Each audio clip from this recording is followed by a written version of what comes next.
fi daawwattoota arraata biyyoolessa Oromiyaa kabajamoo egaan qophiileen keenya barsiisaa fi bashannansiisaan ammallee akkuma itti fufetti jira. Kanatti aansuun ammoo qophii ergaa miseensota waboo dirree gubbaa irraa kan jaalfaajjii bilisummaan qophaa'e Jaalirbuu Dhugaa isiniif dhiyeessitutti kan dabarru ta'a.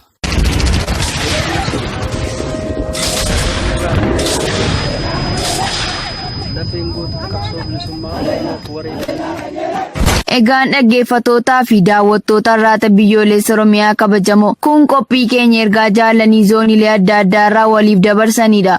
Qophii ergaa jaalanii keenya har'aan kan jaalfaajjii bilisummaan qophaa'e dhiyeessuun kan isin waliin turu an Irbuu Dhugaati itti dhiyaadha. Hunda dursee nageenya kiyya kan jaallummaa bakka jirtanitti isin haa qaqqabu. Dhandhama jaallummaa dirree qabsoo waan beektaniif baay'ee kan isin jaalladhu, isin abdadhu, isin kabaju, isinitti amanu, isiniif himuun hedduu nan barbaachisu. Hunda saalaan waan beektaniif xalayaa kana carraa argadhee jaallan koo dirree qabsoo waliin jiruuf burqaa coba yaada sammuu kiyya keessaa finiinte karaa arraata biyyoolessa Oromiyaa qicuun na gammachiisa. Sagalee keenya fagootti dhagee hanga diinnan macamuu fi yaadee of yaaddessu walumaan beekna. Warra goota ofiin jedhan ajjeesnee gaafa irraa shubbisnu nama ijaan nu argeetu ragaadha. Osoo raachi wacuu leenci bishaan dhugee gala akkuma jedhan olola diinaa fi waca kara deemtuuf akka isin gurran laanne bareecheen beeka. Umriin impaayera mootummaa gabroonfataa piippi gabaabaa akka umrii titiisaati. Titiisni har'a dhalattee boriyoon kaaniif taanduuti jechuudha. Titiisaa fi impaayerri gatii hin qabne kun tokkuma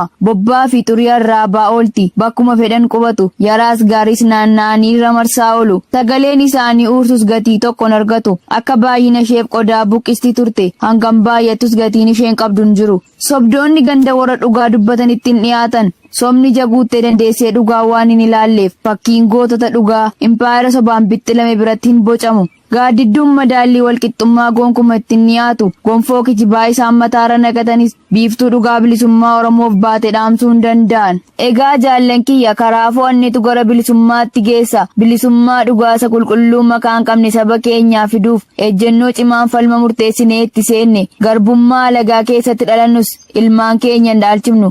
Ofiif kitimamnee dhumnee walabummaa Oromiyaa akka mirkaneessinu shakkiin qabu.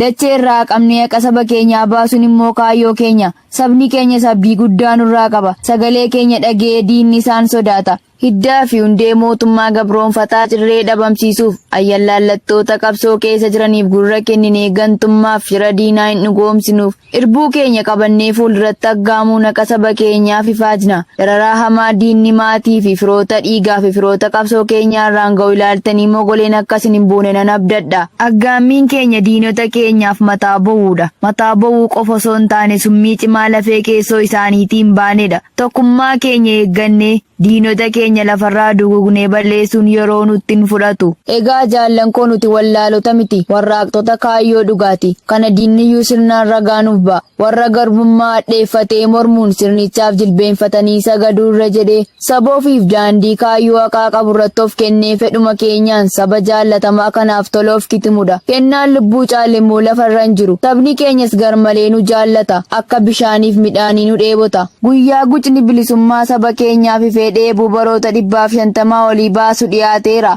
Lukkuun iyyee simbirroon cuucuu jettee weenniin qorrisee jira. Annaaf isin immoo lubbuu tokkicha qabnu aarsaane dhiigaaf lafee keenyatti turreessuun itti kitimamne hanga walabummaa Oromiyaatti rakkoon fedhe yoo nu mudate wanti boodatti nu deebisu jiranatti hin fakkaatu. Jaallan dirree qabsoo rakkina beelaa dheebuu fi raar qabsoon qabdu dandamannee akkuma irra geenyetti ammas osoo nuuf hin garbummaatti akka xumuratti goonuun isiniif dhaama. Isinittiin dheeressu yoo waaqni jedhe xalayaa kanaan wal fakkaatuun walitti deebina. Baay'een isin jaalladha. Hanga deebinee xalayaa garrutti jamtuun isin hin argin jaallan koo bakka jirtanitti nagaanaaf ta'a mirgaan nu haa galchu. Injifannoon uummata Oromoof ergaa jaalfaajjii bilisummaati waboo zoonii lixaarraa.